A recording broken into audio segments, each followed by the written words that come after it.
Letters of John Nelson Darby, Volume 1, Letter 119E, of 1031. p. 227. Dearest W. Kelly, you have no reason to regret dear S. note.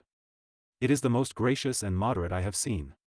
It would seem as if the decay of his bodily health, of which he is sensible, is letting down the pride and excitement of his nature, and the gracious work and nature of God getting through to shew itself.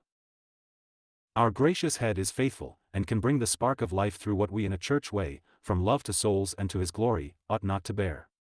Besides, excitable and overexcited temperaments judge justly sometimes that there is evil, and not being able to lean soberly on the grace that meets it, set up for special righteousness and superiority of grace in judging it. There is their own fault which they are not aware of, but when it has real zeal for the Lord for the root of it, I can sympathize a good deal with it, as regards myself, bear it all. Only one must watch it does not produce confusion in the church, and seek patiently, and sometimes firmly, to check the amazing self-confidence which sometimes accompanies this. I have got on latterly slowly with my answer to F. Newman. Besides my daily work, which, of course, in London, as every one used to it knows, is very great, being alone for it besides, I have had to answer a violent public outburst of heresy at Dash, which has drawn public attention much. I have sent down one tract, and I have prepared another, which I fear is more desultory and less pointed. But as one said, though we ought to have perfect guidance as we have full help in everything, I have not time to write briefly. Peace be with you, dear brother. I rejoice in your blessing as in my own.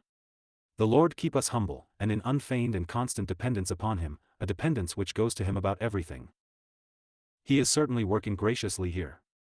Souls are bringing back, and some even bringing in, I mean back from personal wandering, but how little compared with what the grace in him could do, were we able rightly to avail ourselves of it in personal faithfulness.